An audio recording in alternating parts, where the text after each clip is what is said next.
आज तमाम सवाल भी होंगे, वो कौन भ्रम फैला रहा है और किस बात का भय है और सच्चाई क्या है, ये सब आपके सामने होगा। पंकज, मैं चाहती हूँ शुरुआत आप करें, क्योंकि आप प्रशांत को जानते भी हैं और पॉलिटिकल एडिटर होने के नाते पॉलिटिकल हालात भी आप बहुत अच्छे से देख रहे हैं। हालांकि प्रशांत किशोर यानी पीके को जानना बड़ा मुश्किल काम है। ये बहुत पहेली है एक तरीके से।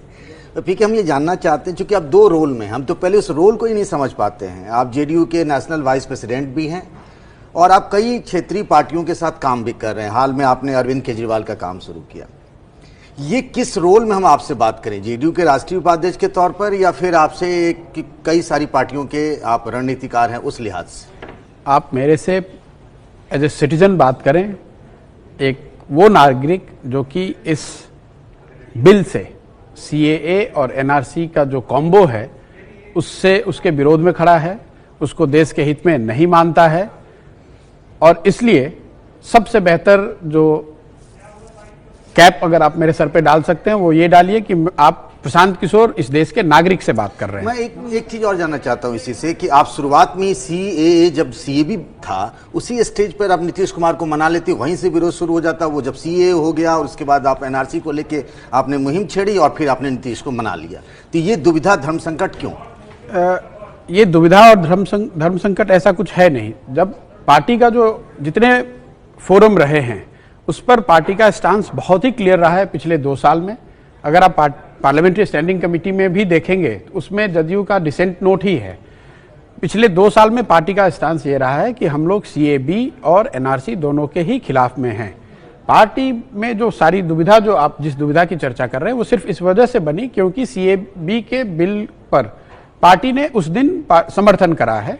लेकिन आपको ये बात समझनी चाहिए कि वो किन परिस्थितियों में नीतीश जी ने डिसीजन लिया, पार्टी ने डिसीजन लिया बिल का समर्थन करने का, वो बेहतर समझाएंगे आपको।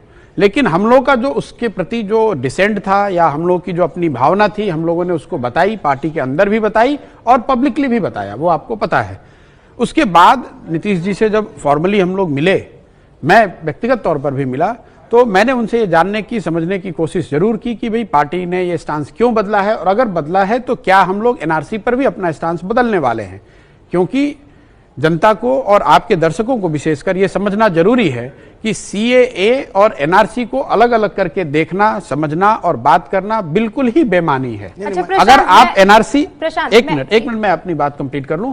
एनआरसी पर मैंने नीतीश जी को कुछ नहीं समझाया है। नीतीश जी का जो स्टांस है, जो पार्टी का स्टांस पिछले 2 साल से रहा है, उसी पर पार्टी कायम है कि हम लोग समझते हैं कि देशव्यापी एनआरसी की जरूरत नहीं है और बिहार में किसी भी हालत में एनआरसी नहीं होगा। ठीक है प्रशांत, आप ये कह रहे हैं, एक तो आपकी बात पर यकीन क्यों करूं, आप अपनी पार्टी को ही नहीं समझा पाए। आपके पार्टी के सांसद जाकर सीएबी को सीएए बना देते हैं, लेकिन आप कह रहे हैं कि हमारा डिसेंट नोट रहा है। अब कैसे यकीन किया जाए, क्योंकि आप कानून बनाने में तो पूरी मदद करते, कानून बन जाने की बात कहते हैं we had a decent note, कैसे बिलीव? नहीं, डिसेंट नोट की जो मैंने बात कही वो पहले की है। मैं ये बता रहा था कि पिछले 2 साल में पार्टी का स्टांस सीएबी के खिलाफ रहा है, और जब पार्लियामेंट्री स्टैंडिंग कमेटी की मीटिंग थी उसमें भी पार्टी ने उसके विरोध में अपना विरोध दर्ज कराया है। जहां तक आपने कहा कि आप यकीन क्यों करें, आप यकीन न करना चाहते हैं तो न करें। आप यकीन इसलिए करें कि नीतीश कुमार जो हैं, जो लोग उनकी पॉलिटिक्स को देखते हैं, समझते हैं, उनको पता है कि नीतीश कुमार जी के रहते हुए बिहार में कम से कम ऐसा कुछ भी नहीं होगा जो कि धर्म के नाम पर डिस्क्रिमिनेटरी हो। अब मुझे ये बताइए, आप कैसे जोड़ रहे हैं सीएए और एनआरसी को, जबकि सरकार की तरफ से बार बार कहा जा रहा है कि सीएए इन 3 मुल्कों की माइनॉरिटीज को यहां की नागरिकता देनी है, जो कि 31 दिसंबर 2014 तक आए। एनआरसी का भी कोई जिक्र ही नहीं हो रहा है। आप कनेक्ट कैसे कर रहे हैं? क्या मैं आप पर यह आरोप ना लगाऊं कि आप भ्रम फैला रहे हैं? दुर्गा, मैं भी यही कहना चाहता, आज खुद भी कहा प्रधानमंत्री मोदी ने कि विशेषता में एकता वाली बात कही, यहीं से उन्होंने शुरुआत की। आप किसी की नागरिकता क्या छीन रही है? किसी की नागरिकता नहीं छीन रही है। तो फिर आप विपक्ष को भड़का भी रहे हैं। आप तो कांग्रेस को भी कह रहे हैं तुम भी सड़क पर उतरो, बता भी रहे हैं। बिल्कुल, ये बात समझना बहुत जरूरी है कि इसका विरोध क्यों हो रहा है। माननीय प्रधानमंत्री जी ने बहुत अच्छी एक बात कही कि भाई हमने और जो काम करे हैं, हमने उज्ज्वला बांटी है, हमने उज्ज्वला की स्कीम चलाई है, हमने कच्ची कॉलोनियों को लेकर जो बिल बनाया है, उसमें कहीं भी हमने कोई डिस्क्रिमिनेशन नहीं किया है। कहीं ऐसा कोई साइन नहीं है, प्रूफ नहीं है जिसमें हम लोगों ने इसका जिसपे कि आप ये कह सकें कि हम लोग रिलीजन या कास्ट या क्लास के नाम पे डिस्क्रिमिनेट करते हैं। मेरा उसको लेकर जवाब यह है कि अगर आपने उज्ज्वला को लेकर डिस्क्रिमिनेशन नहीं किया है तो उज्ज्वला को लेकर देश भर में लोग आंदोलित भी नहीं है, उसके खिलाफ प्रदर्शन भी नहीं हुए हैं। आखिर देश क्यों आंदोलित है सीएए और एनआरसी को लेकर? वो इसलिए है क्योंकि पिछले 6 महीने में 8 महीने में इस पूरे दोनों चीजों को लेकर भाजपा के अध्यक्ष माननीय अमित शाह जी, जो देश के गृह मंत्री जी भी हैं, उन्होंने मल्टीपल चैनल्स पे, मल्टीपल प्लेटफॉर्म्स पे इस बात को बताया है कि सीएबी और जो अब सीएए बन गया, इसको और एनआरसी को जॉइंटली कैसे इंप्लीमेंट किया जाएगा। कैसे? अब विरोध मैं अभी आपको बता रहा हूं, क्योंकि इसका एक ही एग्जाम्पल पूरे देश में है, वो है असम में।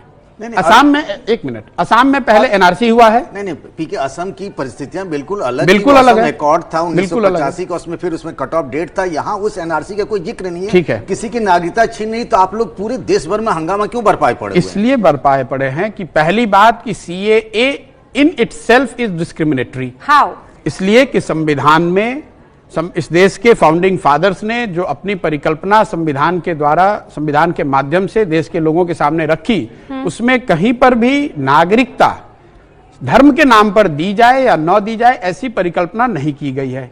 मैं अभी इस पर आ रहा हूं कि क्या जो रिलीजियसली प्रोसिक्यूटेड लोग हैं, हिंदू हैं, बौद्ध हैं, सिख हैं, क्या उनको नागरिकता दी जानी चाहिए कि नहीं? मैं कह रहा हूं बिल्कुल दी जानी चाहिए। आप नागरिकता ही क्यों दे रहे हैं? हम लोग के सामने, दुनिया के सामने इजराइल का एग्जाम्पल है। उन्होंने घोषणा की कि भाई जहां पर भी जूज हैं, अगर उनको कहीं प्रोसिक्यूशन है, अगर उनके साथ तकलीफ हो रही है, तो इजराइल उनका होम स्टेट है, वो आ सकते हैं, रह सकते हैं।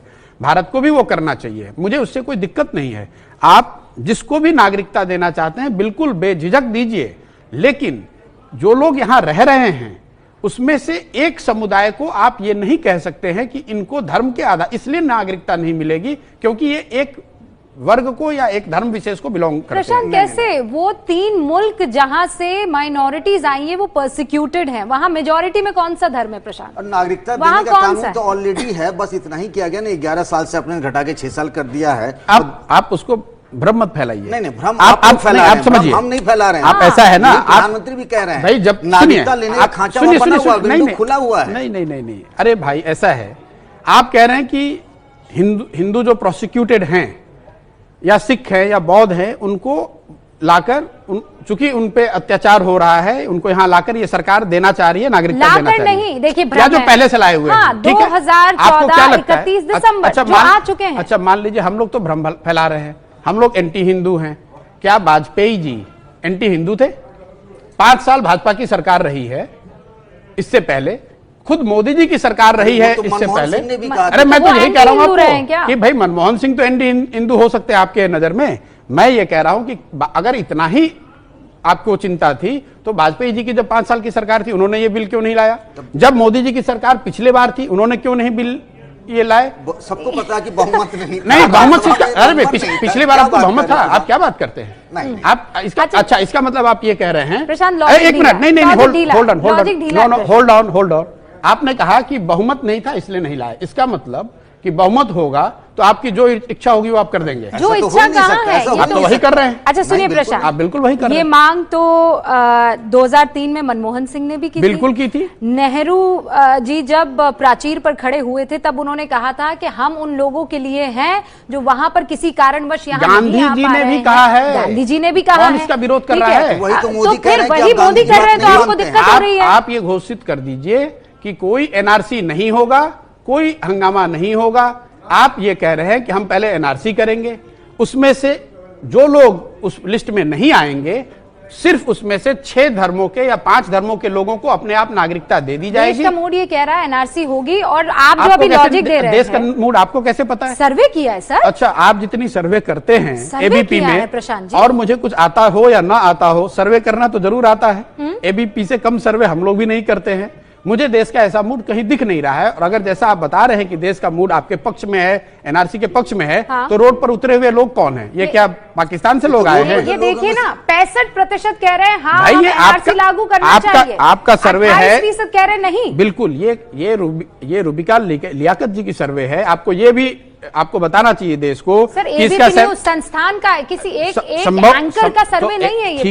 ठीक है, तो एबीपी को ये देश को बताना चाहिए कि इसका सैंपल साइज क्या है, किसने किया है, कैसे किया है, सब बताया था सर। और नहीं, आप ऐसा नहीं है। आप एक बात सुनिए ना, आपका एक सर्वे है, आपका एक ओपिनियन है, आप देश के सामने रखिए, इसमें क्या दिक्कत है। लेकिन आपने सर्वे कर लिया, अच्छा, इसी के आधार पर देश चलेगा, ऐसा तो संभव नहीं है। पहले लॉजिक पर जाती हूँ प्रशांत, आप ये कह रहे हैं कि एनआरसी और सीएए जो है वो इंटरलिंक्ड है। बिल्कुल, ठीक है, क्योंकि आप पहले देखिए, समझ लीजिए बात प्रशांत, कैसे सीएए क्या है? सीएए एक एक्ट है जो कि सरकार को ये पावर देता है कि वो जिनको चाहें इन 6 धर्मों से उसको सिटीजनशिप दे सकते हैं under certain circumstances, provided they have come from those 3 countries. इतना ही तो है। हाँ। उसका ऑपरेशनलाइजेशन कैसे होगा? उसका ऑपरेशनलाइजेशन तब होगा जब रजिस्टर बनेगा, उसमें लोग निकल के आएंगे कि भाई ये लोग सिटीजन नहीं है। जो सिटीजन नहीं होगा उसको आप सीएए को यूज करके उसके एक सेक्शन को नागरिकता दे देंगे। जो लोग उस नागरिकता में नहीं आ पाएंगे, उस लिस्ट में नहीं आ पाएंगे, उसको आप कहेंगे कि ये मुसलमान है या ये माइनॉरिटी के हैं या ये मधेश है या तमिल है। आप मेरी बात कंप्लीट करने दीजिए। कंफ्यूजन आप इसलिए हैं क्योंकि आप चैनल से यही चलाना चाहते हैं। ना, बिल्कुल नहीं। आप ये आरोप लगा रहे हैं। बिल्कुल आरोप लगा रहा हूँ, बिल्कुल आरोप लगा रहा हूँ। और आप दोनों को मिला करके ना जो पूरे देश में भ्रम फैल रहा है, मैं उसी बात को क्लियर करना चाह रहा हूँ। आप लोग देश के शांति, आप लोग देश में शांति प्रिय लोग हैं, और जो आपका विरोध करे वो देश में भ्रम फैला रहा है। ऐसा किसने? इतनी जो हिंसा हो रही है, यहाँ जल रहे हैं। बिल्कुल आपने ठीक कहा। हिंसा क्यों हो रही है? और हिंसा सिर्फ लोगों की ओर से नहीं हो रही, हिंसा का पूरी तरह से विरोध होना चाहिए। लेकिन ये तो जब हो जाती तब आप कहते हैं। अरे पुलिस भी तो मार रही है लोगों को, मतलब सरकार का हिंसा जो है। अच्छा, पुलिस का काम है लोगों को मारना, आप ये कह रहे हैं? मैं ये कह रही हूँ लॉ एंड ऑर्डर मेंटेन करना। ठीक है, ठीक है, आपने ये कहा कि पुलिस का काम है लॉ एंड ऑर्डर मेंटेन करना, तो पुलिस अगर हिंसा करती है तो वो जायज है। आप ये कह रहे हैं? आप ये कह रहे हैं? नहीं, आप ये कह रहे हैं? नहीं, पहले इसको सेटल कीजिए। आप लोग जो ये चला रहे हैं, नहीं, सुनिए, ऐसा है, आप लोग सब लोग ये चला रहे हैं कि जो आदमी सरकार के मत से, एक मिनट पहले, जो आदमी सरकार के मत से सहमत नहीं है वो हिंसा पर उतारू है, ऐसा आप लोग चला रहे हैं। ऐसी बात नहीं है। लाखों लोग जो इस मत से सहमत नहीं हैं वो अपनी बात कह रहे हैं। उसमें कुछ हिंसक घटनाओं का भी जिक्र हो रहा है, कुछ हिंसा घटनाएं हो रही हैं, वो रिकॉर्ड पे हैं। लेकिन ऐसे सैकड़ों घटनाएं ऐसी भी रिकॉर्ड पर है जहां पर कि स्टेट की ओर से police is representing the state. एक मिनट मेरी बात कंप्लीट कर लेंगे फिर आप बोलिए। हम समझ गए आप जो कहना नहीं, आप क्योंकि आप वो दर्शकों तक वो बात पहुंचने नहीं देना चाहते हैं। आप अपनी बात इत्मीनान से कहिए। मैं ये बता रहा हूं कि अगर जो प्रदर्शनकारी हैं, अगर वो गलती कर रहे हैं, वो हिंसा कर रहे हैं, तो by all means you prosecute them. लेकिन ये स्टेट की भी जिम्मेवारी है कि स्टेट की ओर से हिंसा न हो। अगर कोई चीफ मिनिस्टर ये कहता है कि इनसे बदला लिया जाएगा, तो आप उसको हिंसक बयान मानते हैं नहीं मानते? पहले घोर निंदनीय है सर, वो सीएम है। आप कह रहे हैं घोर निंदनीय है? वो राज्य के सीएम है। एक सीएम ऐसी है जो यूएन के इंटरवेंशन की मांग कर रही है। मैं आ रहा हूं। आप ये बताइए पहले, पंकज जी, आप बीच में पॉलिटिकल भारी एनालिस्ट हैं, पत्रकार हैं, आप बताइए कि एक सिटिंग चीफ मिनिस्टर आप अपनी सुविधा के हिसाब से ना अपने बयानों को अपनी तरफ कर लेते हैं। आपको पूरा देखना चाहिए ना समग्र। मैं जो आपसे पूछ रहा हूं, मैं आ रहा हूं ममता बनर्जी पे। पहले आप दोनों महानुभाव ये बताएं कि एक सिटिंग चीफ मिनिस्टर अगर ये कहता है कि पुलिस बदला लेगी या सरकार बदला लेगी, तो आप इसको कितना सही मानते हैं? गलत है सर। आप क्या कह रहे हैं? निंदनीय है, ऐसा नहीं होना चाहिए। ठीक है, अब आप जो ममता बनर्जी जी ने कहा उस पर मैं आता हूं, उस पर मैं आ रहा हूं। ममता बनर्जी जी ने अगर यूएन के रेफरेंडम की बात कही है, हालांकि उन्होंने अगले दिन क्लैरिफाई किया, लेकिन किसी भी देश के बाहर की संस्था का इन्वॉल्वमेंट या उसका जिक्र करना बिल्कुल सरासर गलत है। उसमें कहीं कोई गलत दिक्कत नहीं है। घोर निंदनीय है ये? बिल्कुल गलत है। बिल्कुल निंदनीय आपका शब्द है, मैं कह रहा हूं बिल्कुल गलत है, उसको नहीं कहना चाहिए। अब मुझे ये बताइए, आप ये कह रहे हैं कि मैं आपके ट्वीट्स पढ़ रही हूँ, the best politics is right action. जी, ये महात्मा गांधी का कथन है जिसको आपने अपने मेरे वो उसमें लगा रखा है, पेज पर लगा हुआ है। ये राइट पॉलिटिक्स का मतलब, मुझे लगता है आप इकलौते ऐसे नेता होंगे जिसका दखल हर पार्टी में है, लेकिन तमगा जेडीयू का है। ये आपकी सोच है। पहले पार्टी मेरी जदयू है, मेरा जो राजनीतिक कैरियर है वो जदयू से जुड़ा हुआ है बिहार के परिप्रेक्ष्य में। जिस दूसरे बात की आप चर्चा कर रहे हैं वो मेरी संस्था जो मैंने शुरू कभी करी है, जिसने पॉलिटिकल कैंपेन के क्षेत्र में कुछ काम किया है, वो आईपैक है। IPAC is not owned by me, ये मेरी कोई कंपनी नहीं है। ये एक प्लेटफॉर्म है जो युवाओं के लिए है, प्रोफेशनल्स के लिए है, जो पॉलिटिक्स को ज्वाइन किए बगैर पॉलिटिकल कैंपेनिंग या पॉलिटिकल इकोसिस्टम का हिस्सा बनना चाहते हैं, उनके लिए एक ऑप्शन है। वो मेरी कोई व्यक्तिगत की कंपनी नहीं है, वो आईपैक काम अपने हिसाब से करती है जहां उनको जरूरत महसूस कहने होती में है। अच्छा लगता है। अब ये आपको होता क्या है, सच्चाई जो है, देखिए हम लोग को ऐसा लगता है ना कि आप गैर बीजेपी, गैर कांग्रेस जो फोर्सेज हैं पॉलिटिकल, उन सबको एक करके बीजेपी से मुकाबले के लिए पूरे देश में एक प्लेटफॉर्म तैयार कर रहे हैं। आपको मैं इतना बड़ा आदमी दिखता हूं? मैं आप इतना छोटा व्यक्ति हूं? नहीं, मैं अपनी सर्वाइवल के लिए मैं एक छोटे से दल में 1 साल पहले मैंने राजनीतिक यात्रा अपनी शुरू की है। मेरी इतनी ताकत है कि मैं बीजेपी जितनी बड़ी ताकत, राजनीतिक ताकत के खिलाफ सारे दलों को एक कर दूंगा, उनके खिलाफ चुनौती कर दूंगा। ये तो बहुत फारफेच्ड है और बिल्कुल ही मतलब आपका अपना इमेजिनेशन है। सर यूपी के लड़के भी आप ही ने तैयार किए थे?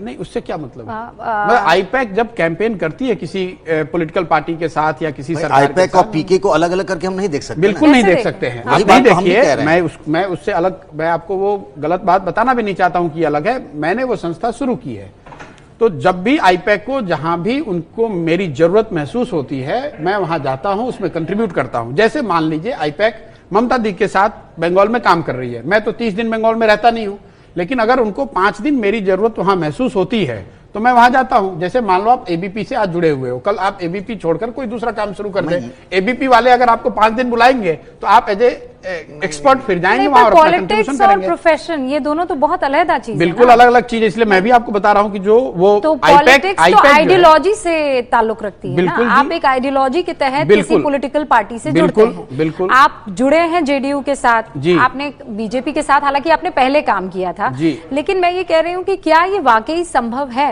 या फिर आप सारे नेताओं को अपने तरीके से हिप्नोटाइज करने में महारत हासिल कर चुके हैं? देखिए ये जो आप सबको खुश भी रखते हैं। ये जो आप लोग आइडियोलॉजी की बात करते हैं, मैं उसको क्लैरिफाई करना चाहता हूं। आइडियोलॉजी होना ही चाहिए, बहुत जरूरी है, और आइडियोलॉजी सबकी हो, इसका सम्मान भी है। लेकिन आइडियोलॉजी के नाम पर विवेक का इंटॉक्सिकेशन नहीं होना चाहिए। एवरी लीडर और every party wants a degree of intoxication so that in the name of ideology I lose my objectivity and rationality। मैं उसको समझा रहा हूं आपको। अगर मैं कांग्रेस की सो कॉल्ड आइडियोलॉजी में बिलीव करता हूं तो मैं राहुल गांधी जी को क्वेश्चन नहीं कर सकता हूं। अगर मैं बीजेपी की आइडियोलॉजी में बिलीव करता हूं तो मैं अब भाजपा अगर कुछ भी करे तो मैं क्वेश्चन नहीं कर सकता हूं। So do not play this bogey of ideology to justify everything what you want to do. एक मिनट, मैं आपको एक उदाहरण देता हूं, क्योंकि इस देश में गांधी से बड़ा पॉलिटिकल व्यक्तित्व तो इस देश ने देखा नहीं है। गांधी जी गौ हत्या के खिलाफ में थे, तो उनकी आइडियोलॉजी तो फिर संघ की आइडियोलॉजी हो गई। उन्होंने ग्राम स्वराज की बात कही, इसका मतलब यह हुआ कि ग्राम स्वराज को लेकर उनकी आइडियोलॉजी सोशलिस्ट की हो गई। उन्होंने स्टेट ओनरशिप स्टेट ओनरशिप की बात कही, उसके हिसाब से तो वो कम्युनिस्ट हो गए, और कांग्रेस में तो वो थे ही। आप कुल मिलाकर महात्मा गांधी की आइडियोलॉजी देशहित वाली थी। मैं वही आपको बता, नहीं देशहित वाली आइडियोलॉजी, तो देशहित वाली आइडियोलॉजी मतलब जो सत्ता में जो पार्टी है उसी गांधी जी की तो कभी कोई पार्टी नहीं रही सर, वो तो कभी चुनाव नहीं लड़े, वो कभी सीट पर नहीं रहे, वो तो चाहते थे कि कांग्रेस एक टाइम पर आकर बंद हो जानी चाहिए। इस फैक्ट को आप करेक्ट कर लें, गांधी जी जब तक थे तब तक वो कांग्रेस में थे, उसको आप डिनाई नहीं कर सकते। मैं उस बात को नहीं कह रहा हूं, इतिहास को छोड़ के थोड़ा मैं ये कह रहा हूं आपको कि किसी पॉलिटिकल पार्टी में होने का मतलब ये नहीं है कि मैं इतना उसकी आइडियोलॉजी से ब्लाइंड हो जाऊं कि पार्टी सही करे या गलत मैं उसको सपोर्ट करता रहूं। और ये बात जदयू पर भी लागू होती है। जब आपने देखा है सीएबी को लेकर, जब हम लोग उनके मत से, उनके वोट से, उनके डिसीजन से सहमत नहीं थे, तो हम लोगों ने अपनी बात ये बहुत प्रभावी तरीके से, इसलिए क्योंकि प्रशांत बहुत पावरफुल है। प्रशांत की तरह क्या बाकी लीडर जितने पावरफुल हो सकते हैं कि वो पार्टी विप के अगेंस्ट चले जाएं? हम लोग बहुत छोटे व्यक्ति हैं, साधारण परिवार से आते हैं। आप कैसे मुझे पावरफुल कहती है? मेरे पूरे परिवार में अगर कोई व्यक्ति राजनीति में हो, हम लोग छोटे से गांव से, बिहार से, अपनी नीतीश आपके अच्छे मित्र हैं ना? हमारे मित्र नहीं, हमारे नेता हैं। मैं उनका बहुत सम्मान करता हूं, इसमें कहीं कोई दो मत नहीं है। इस बात की गारंटी लेते हैं कि अगला विधानसभा चुनाव बीजेपी के साथ ही मिलकर लड़ेंगे बिहार में वो? अब ये तो पार्टी ही तय करेगी, अभी तो भाजपा के साथ हम लोग हैं। गारंटी वाली तो क्या, अगर आपने जो सवाल किया, अगर भाजपा कल छोड़ दे तो नीतीश जी क्या भाजपा का पैर पकड़ के लटके रहेंगे? नहीं, नीतीश जी का समझ में नहीं आता ना। आप वो हैं जिन्होंने लालू नीतीश को मिलवाया। नहीं, वो फिर बीजेपी से आपको कभी, ये आपका भ्रम है कि मैंने मिलवाया। मैं इतना बड़ा व्यक्ति नहीं हूं जितना आप मुझे बता रहे हैं कि मैंने मिलवाया, मैंने जिताया। भाई हमारी इतनी ताकत को लेकर ये तो लालू जी और नीतीश जी साथ में आए होंगे, मैं कैसे उनको एक साथ ला सकता हूं? अच्छा, इसलिए क्योंकि हम कुछ सबूत यहाँ पर दे रहे हैं प्रशांत, और वो ये है कि क्या वो दोबारा नीतीश जी दोबारा यू टर्न ले लेंगे या पलटी मार लेंगे, इस लिहाज से कि बिहार में एनआरसी वो लागू नहीं करेंगे। क्लियर कर दिया उन्होंने काहे का एनआरसी। फिर दूसरा सबूत ये है कि पार्टी लाइन से अलग होने पर भी आप पर किसी तरह का कोई एक्शन नहीं लिया है। किस बात का एक्शन? लोग तो शर्त लगाने लगे थे आपकी पार्टी के अंदर कि अब आप चले जाएंगे, आपको निकाल दिया जाएगा, अनुशासनात्मक कार्रवाई आप पर की जाएगी। हमको तो लगता है कभी नीतीश की सोची समझी रणनीति तो नहीं है कि ये भी रहे और ये भी रहे, आप दोनों मजे जो सूट करेगा हम कर लेंगे। जितना आप मुझे जानते हैं, थोड़ा बहुत तो जरूर जानते हैं, आपको लगता है कि मैं किसी ऐसे प्लॉय का हिस्सा हो सकता हूं? I have said before and I am repeating, I am too much of a rebel in my own mind to play this good cop and bad cop. देखिए, सिंपल सी बात है, जहां तक मैं नीतीश जी की राजनीति को समझता हूं, he claims and which I believe that he is guided by Gandhi, JP and Lohia. उससे वो उस विचारधारा को छोड़ नहीं सकते हैं। ऑपरेशनली सरकार बनाने के लिए किसी पार्टी से गठबंधन करना, उसके साथ चलना और अपने एजेंडे को इंप्लीमेंट करना वो एक बात है, और सैद्धांतिक मुद्दों पर यू टर्न करना वो दूसरी बात है। उन्होंने 370 पे कोई यू टर्न नहीं किया है, उन्होंने अयोध्या पे कोई यू टर्न नहीं किया है, ट्रिपल तलाक पे कोई यू टर्न नहीं किया है, और एनआरसी पर भी मजबूती से नीतीश कुमार कायम है कि हम लोग इसके पक्ष में नहीं हैं। अब दोबारा मैं एनआरसी पर, क्योंकि बार बार आप एनआरसी का जिक्र कर रहे हैं, मैं फिर आपसे ये समझना चाहती हूँ बहुत आसान शब्दों में कि प्रशांत किशोर सीएए को एनआरसी से जोड़ क्यों रहे हैं? मैं नहीं जोड़ रहा हूं जी, मैं तो बहुत छोटा व्यक्ति हूं। इसको देश के गृह मंत्री माननीय अमित भाई शाह ने एक बार नहीं, कम से कम 10 बार न सिर्फ जोड़ा है, बल्कि उसकी पूरी क्रोनोलॉजी समझाई है कि पहले सीएए होगा, उसके बाद एक सर्टेन सेक्शन को नागरिकता दे दी जाएगी, उसके बाद एनआरसी होगा, और उसके बाद अब आप बहुत अच्छे से राजनीति को भी सरकारी कामकाज को भी, बस पंकज 1 मिनट लूंगी, मैं बस इस लॉजिक को समझना चाह रही हूँ। आप ये कह रहे हैं कि सीएए के तहत कुछ लोगों को यहाँ का नागरिक बनाया जाएगा, एक मजहब को छोड़ दिया प्रशांत, और वो है मुसलमान। नहीं, सिर्फ मुसलमान ही नहीं है, मुसलमान नहीं है, तमिल नहीं है, मैं बिहार से आता हूं, वहां मधेश नहीं है, बड़ी संख्या में मधेश रहते हैं नेपाल में, ठीक है, मधेश भी उसमें नहीं है। हाँ। तो आप रोहिंग्या भी जोड़ दीजिए, कुछ नहीं, उइगर मुसलमान भी जोड़ दीजिए, आप जो जोड़ना चाहते हैं आप जोड़िए। पहली बात आप समझ लीजिए कि जो शब्द आप डालना चाहते हैं मेरे मुंह में, तो नहीं, मैं डालना भी नहीं चाहती हूँ, मैं सिर्फ मैं ये कह रहा हूँ कि धर्म के नाम पर नागरिकता का प्रोविजन संविधान में और इस देश के फाउंडिंग फादर्स की परिकल्पना का हिस्सा नहीं था। भाजपा की सरकार जब पहले भी रही है, वाजपेयी जी से बड़ा कोई लीडर तो भाजपा में नहीं था पहले, कम से कम अब तक तो नहीं रहा है। हाँ। उन्होंने भी इस चीज को नहीं किया। मोदी जी की सरकार जब इससे पिछली बार आई थी तब भी नहीं हुआ। तो आपको ये पूछना चाहिए कि आखिर ओवरनाइट इतनी भाजपा के प्रमुख मुद्दों में सीएए और एनआरसी कैसे बन गया? ओके प्रशांत, अभी इसका बंगाल से ताल्लुक नहीं है? प्रशांत, अच्छा बताइए बंगाल से कैसे ताल्लुक है, आप मुझे समझाइएगा, पर मैं दोबारा उस पे आ रही हूँ क्योंकि ये क्लैरिटी आज देश को बहुत जरूरी है। प्रशांत, आप एक पढ़े लिखे, आप स्ट्रैटेजीज बनाने वाले लोगों में शुमार होते हैं, और ऐसे में ये क्लैरिटी इसलिए आपकी तरफ से जरूरी है। आप ये कह रहे हैं कि सीएए में इन 6 लोगों को नागरिकता, 6 धर्म से ताल्लुक देने वाले लोगों को नागरिकता मिलेगी, बाकियों को नहीं मिलेगी। फिर आप कह रहे हैं फिर एनआरसी आएगा। सीएए में मिलने का आप उसको कंफ्यूज कर रही हैं। सीएए एक्ट है that allows government to grant citizenship to certain section of society. Exactly CAA कोई प्रक्रिया नहीं है, नहीं वो नागरिकता एक्ट है। हाँ। प्रक्रिया एनआरसी है, जिसके तहत की रजिस्टर में यह बनाया जाएगा कि कौन सिटीजन है और कौन सिटीजनशिप के क्राइटेरिया को फुलफिल नहीं करता है। आपने 100 लोगों की लिस्टिंग करी, उसमें से 20 लोग ऐसे निकल गए जो कि सिटीजनशिप की सरकार की जो क्राइटेरिया है वो मीट नहीं कर रहे हैं।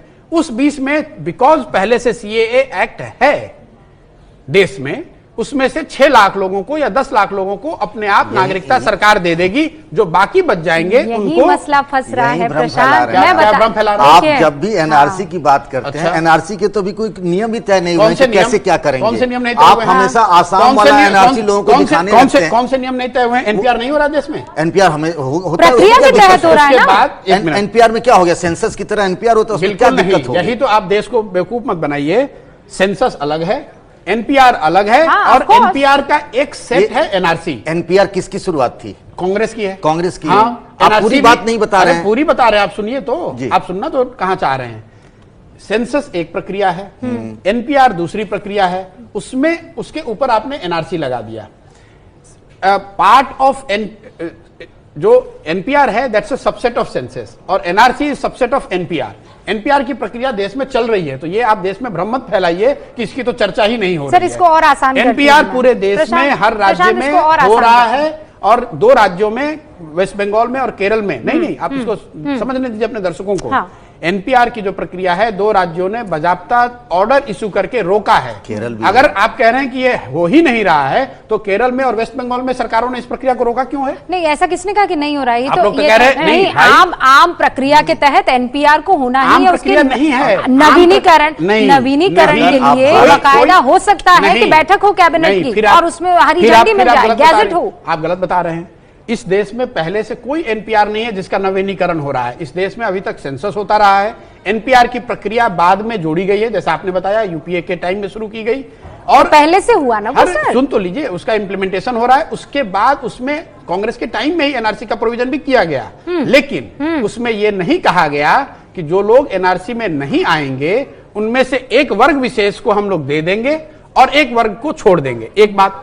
दूसरी बात जो महत्वपूर्ण बात है, जो आपको समझनी चाहिए, एक वर्ग विशेष, और उस पर मैं काउंटर क्वेश्चन प्रशांत प्लीज पूछ लीजिए। हाँ, अब मैं यहाँ पर उदाहरण देती हूँ। सो एक बैठी है रुबिका लियाकत, एक है प्रशांत किशोर और पंकज झा भी, ठीक है। आप कह रहे हैं कि एनआरसी लागू हो गया है जी, तो लागू नहीं हो गया, एनआरसी की प्रक्रिया हुई, ठीक है, प्रक्रिया शुरू हो गई। दोनों में देखिए, आप लोग बार-बार एक प्रक्रिया है और एक एक्ट है। मेरा सवाल सुनिए ना। तो प्रशांत किशोर और रुबिका लियाकत दोनों जो हैं अपने पन्ने, और पंकज झा जो है, हम तीनों अपने पन्ने किसी तरह नहीं दिखा पाए जी, कागज नहीं दिखा पाए कि हम इस देश के नागरिक हैं। उन 15-20 जितने भी प्रूफ है उसमें से कोई प्रूफ नहीं दे पाए। तो रुबिका लियाकत तो गई डिटेंशन कैंप में, लेकिन सीएए जो है वो प्रशांत किशोर और पंकज झा को नागरिकता देने का रास्ता साफ कर देता। आप ये कहना चाह रहे हैं? मैं बिल्कुल ये कहना चाह रहा हूं, मैं डिटेंशन कैंप सीधे वाली प्रक्रिया नहीं है, लेकिन हाँ, आपको नागरिकता नहीं मिली, आप दोनों को मिल गई, और हम दोनों को मिल गई। ठीक है, आप मुझे बताइए, आप दोनों को नागरिकता सीएए के तहत कैसे मिलेगी? क्या आप दोनों ये प्रूव कर पाएंगे कि आप दोनों अफगानिस्तान से हैं, प्रताड़ित हैं, या पाकिस्तान से हैं, प्रताड़ित हैं, या बांग्लादेश से हैं और प्रताड़ित हैं? कैसे प्रूव करेंगे आप दोनों हिंदू? मुझे ये बताइए। क्योंकि सरकार स्वयं से बता रही है कि लाखों लोग जो आए हैं वो इन्हीं 3 देशों से आए हैं। ये सीएए एक्ट में इन 3 देशों का ही प्रोविजन क्यों किया गया है? क्योंकि सरकार का अपना एक एस्टिमेशन है। आप अपना प्रूफ बताइए ना। मैं तो बता रहा हूं आप सरकार को कैसे बताएंगे कि मैं प्रताड़ित हिंदू हूं? कैसे बताएंगे? अगर आप वहां से आए हैं तो सरकार वो मान ले रही है कि चूंकि वहां पर आप रिलीजियस माइनॉरिटी हैं, आप सीएए को पढ़िए, उसमें यह कहा जा रहा है कि अगर आप इन देशों से आए हैं जहां पर आप रिलीजियस माइनॉरिटी हैं, तो सरकार ये एज्यूम कर रही है कि आप पर प्रताड़ना और बाकी रिलीजियस माइनॉरिटीज को अमित शाह और मोदी को फेवर करना था, तो वो ये कहते हैं कि दुनिया के सारे प्रताड़ित ये लोग हमारे यहाँ आ जाए सिवाय इस कौम के। ऐसा कह सकते थे ना? मैं तो ये कह रहा हूँ, यही कहना चाहिए उन्हें, क्योंकि उनको वो करना नहीं है। पंकज, उनको यहाँ जिनको इंक्लूड करना है, आप मुझे प्रूफ दीजिए। आप कैसे बताएंगे प्रशांत कि आप अफगानिस्तान के प्रताड़ित हिंदू हैं? सुनिए, ऐसा है कि आपने बहुत अच्छी बात कही, जो मैं बार बार आपको कह रहा हूं कि आप हिंदू अगर कोई प्रताड़ित है, 3 देश क्यों, आप पूरे वर्ल्ड के लिए लागू कीजिए कि अगर कोई हिंदू या बौद्ध या सिख उसकी प्रताड़ना हो रही है, आप उसको लाइए, उसको सिटीजनशिप दीजिए, कोई दिक्कत नहीं है। लेकिन आप मेरी बात से मत कीजिए, आप उस भ्रम को खत्म कीजिए ना। मैंने बहुत आसान शब्दों में आज एक स्थिति पैदा कर दी जिससे आप जोड़े सीए और एनआरसी को आप जोड़ रहे हैं। बिल्कुल जोड़ेंगे, मैं आपको सीए कोई चीज नहीं जब तक एनआरसी होगा नहीं। ठीक है, अब मैं आपको ले गई एनआरसी की प्रक्रिया में, हम दोनों अपने कागज नहीं बता पाए और मैंने आपको समझा दिया। मुझे ये बताइए, मुझे तो भेज दिया डिटेंशन कैंप, मान लिया मैंने पन्ने नहीं दिखाए। आप कैसे प्रूव करेंगे कि आप अफगानिस्तान या पाकिस्तान या बांग्लादेश के प्रताड़ित हिंदू है? बस क्लियर कर दीजिए। अरे मैं आपको फिर आप मुझे प्रूव करने की जरूरत ही नहीं है। नहीं, फिर एनआरसी और सीए को मैं भी जोड़ने लगूंगी आज से आपके साथ। मैं आपको बता रहा हूं कि सरकार कह रही है कि आपको प्रूफ करने की जरूरत ही नहीं है। कहाँ सो कह लॉन्ग, रही है? अरे आप पढ़िए तो कम से कम। एक्ट ये कह रहा है कि so long you have come from this country because you are the religious minority in those 3 countries, you are assumed to have been prosecuted and that is why you have come here and hence we grant you the citizenship. I will stick to the first line. From these 3 countries, तो कह रहा हूं how will you prove that you have come from these 3 countries? मैं कहां से आया हूं ये मैं बताऊंगा नहीं? ये बताने में क्या दिक्कत है? कैसे बताएंगे? अरे मैं अफगानिस्तान से आया हूं तो मेरे पास तो ये पेपर होगा ना कि मैं तो कहां है आपके पास पेपर? अरे जो मैं तो भारत का हूं, मैं क्यों अपना पेपर दिखाऊंगा? आप तो ये ज्वाइन कर रहे हैं ना कि बाकी सारे जो हिंदू हैं जो पेपर नहीं दिखा पाएंगे। वो उस बस यहीं पर क्लैरिटी हो गई ना। आप मुझे नहीं बता पाए। पूरे देश में आप अपने हिसाब से कंक्लूजन करना चाहते हैं? कंक्लूजन नहीं, मैंने आपके सामने एक सिचुएशन रखी। आप उस सिचुएशन में क्लैरिटी दीजिए ना मुझे, कैसे प्रूव करेंगे आप? पहली बात तो आप समझ लीजिए कि एनआरसी जो है वो अफगानिस्तान और पाकिस्तान से आए हुए हिंदुओं के लिए नहीं है। सीएए को ज्वाइन कर रहे हैं जब एनआरसी से। एक मिनट में जोड़ रहा हूं। एनआरसी पूरे देश के हर व्यक्ति पर लागू होगा, ऐसा कह रहे हैं पूरे देश में एनआरसी करेंगे। एग्जैक्टली। अब आप ये समझ लीजिए कि उसमें से 5% देश के लोग जिनका नाम एनआरसी में नहीं आया, ठीक है, तो वो संख्या हो गई 7.5 करोड़ से 10 करोड़ लोगों की। ये कौन लोग होंगे? पहली बात तो आपको ये समझने की जरूरत है, ये वो लोग होंगे जो गरीब हैं, जिनके पास प्रूफ करने के लिए पेपर ना हो, जिनके पास एसेट नहीं है, जिनके पास लोग नहीं है, जिनके पास साधन नहीं है, जिनके पास लॉयर नहीं है, जिनके पास विटनेस नहीं है। ये वो लोग हैं जिनका नाम इसमें नहीं आने की संभावना ज्यादा है। ठीक है। दूसरी, अब जब एक बार आपका नाम आ गया तो उसमें हर वर्ग के लोग हैं, हर धर्म के लोग हैं उसमें। आप ये कह रहे हैं कि बिकॉज सीएए कंट्री में एज ए लॉ लागू है, तो उस वर्ग में से, उस 7 करोड़ या 10 करोड़ के लोग में अगर 3 करोड़ लोग हिंदू हैं, सिख हैं, बौद्ध हैं और वो इन 3 देशों से आए हुए हैं, तो उनको तो नागरिकता मिल गई। आपने बिल्कुल ठीक कहा, जो हिंदू है और वो ये न प्रूफ कर पाए कि इन 3 देश से आए हैं, वो भी मरा। हम भी तो बात यही आपको बता रहे हैं कि सिर्फ मुसलमान ही नहीं, सिर्फ मधेश ही नहीं, सिर्फ तमिल ही नहीं, मैं जो बार बार बात कह रहा हूं कि एनआरसी होने से सबसे ज्यादा गरीब मरेगा। क्यों कह रहा हूं? इसलिए कह रहा हूं कि सिर्फ हिंदू, जो आपने बात कही, आप लॉजिक इतनी देर से दे रही हैं, होल्ड कीजिए, इसको समझने दीजिए। मैंने आपको पूरा टाइम दिया और आप मुझे लगता है कि आपने कहा कि अगर आप ये प्रूफ न कर पाए कि इस 3 देश से आए हैं, तो आप पर भी, आपको भी कोई फायदा नहीं मिलेगा। तो फिर आप इसको एंटी मुसलमान क्यों साबित करने पर जुटे हुए? किसने कहा ये? सड़कों पर जो लोग निकले हुए हैं, अगर हिंदू भी उससे इतना ही परेशान होगा, मुसलमान भी उतना ही परेशान, तो आप इस सरकार को एंटी मुसलमान घोषित करने पर क्यों तुले हुए? सड़कों पर सारे नेता बोल रहे हैं, सड़कों पर जो निकल रहे हैं वो क्या कह रहे हैं कि ये जो है ये मुसलमानों के खिलाफ पार्टी है और इसीलिए बिल्कुल ये आप सुन रहे हैं और आप सुनाना चाहते हैं। मैं जो कह रहा हूं आप उसको सुनिए। मैं ये कह रहा हूं कि धर्म, सीएए में धर्म के नाम पर जो आप डिस्क्रिमिनेशन कर रहे हैं वो तो एक हिस्सा है। इसमें एक्चुअली जो सफर करेगा वो चाहे हिंदू हो या मुसलमान, जो गरीब है, जिसका नाम एनआरसी में नहीं आएगा, जो आपने सही बात कही, अगर वो अफगानिस्तान से, पाकिस्तान से, बांग्लादेश से नहीं आया है और हिंदू भी है, तो भी उसको सफरिंग होगी। इसीलिए हम लोग एनआरसी के पक्ष में नहीं है। नहीं प्रशांत, शुरुआत का आपका लॉजिक और अभी के लॉजिक में जमीन आसमान का फर्क है। शुरुआत के लॉजिक में आपने कहा कि हिंदुस्तान में कभी भी ऐसा कोई लॉ नहीं आया जो रिलीजियस बेस पर डिस्क्रिमिनेट करता हो। बिल्कुल सही। अभी आप कह रहे हैं कि नहीं है तो कोई डिस्क्रिमिनेशन नहीं है, इसमें तो सब मारे जाएंगे, इसमें तो हिंदू भी मारा जाएगा। प्रशांत प्लीज, आप पहले समझिए बात को। आपने कहा हिंदू भी मारा जाएगा, मुसलमान भी मारा जाएगा। सुन तो लीजिए, मान लीजिए ना कि आप मान गए मेरा लॉजिक। सुनिए, सीएए बुरा है, इसलिए बुरा है क्योंकि उसमें आप रिलीजन को यूज कर रहे हैं डिस्क्रिमिनेट करने के लिए, लेकिन जब आप उसको एनआरसी से जोड़ देते हैं तो वो बुरा से बहुत बुरा हो जाता है। From bad it becomes horrible, क्योंकि ये ना सिर्फ रिलीजियस बेसिस पे डिस्क्रिमिनेट करेगा बल्कि वर्ग का भी के आधार पे भी डिस्क्रिमिनेशन होगा। जो गरीब आदमी है उसको ये प्रूफ करना कि मेरी नागरिकता सही है यहां, वो दिक्कत वाली है। दूसरी बात अपने दर्शकों को आप समझने दीजिए, ये कि आपका क्या तर्क है कि 2% या 3% बाहर के घुसपैठिए आके यहां रह रहे हैं, यही तो है। आप 3% आदमी को चिन्हित नहीं कर पा रहे हैं, उनको निकाल नहीं पा रहे हैं, उसके लिए आप ये कह रहे हैं कि 100 करोड़ लोग जो है वो प्रूफ करे कि वो यहाँ का सिटीजन है। मैं क्यों प्रूफ करूं? अच्छा, तो वो 3%, अच्छा तो आपका क्या फॉर्मूला? आप नोन टू गिव फॉर्मूला, मुझे बताइए आपका क्या फॉर्मूला है? मेरा फॉर्मूला बस इतना है कि आप जो संविधान संगत है कि धर्म के नाम पर किसी को डिस्क्रिमिनेट मत करें, पहली बात। दूसरी बात, अगर आपको घुसपैठियों से दिक्कत है, बाहर से आए हुए इलीगल लोगों से दिक्कत है, तो उनको आइडेंटिफाई करने के लिए, उनको पकड़ने के लिए और देश से बाहर निकालने के लिए कोई इंटेलिजेंट तरीका, जो कि लोगों आपने सोचा है कोई तरीका? मैं बता रहा हूं, मैं सरकार में नहीं हूं ना, मैं ये कह रहा हूं कि आप सरकार ऐसी कोई तरीके को लेकर आए जिससे कि जो 3% लोग हैं उन्हीं को परेशानी हो।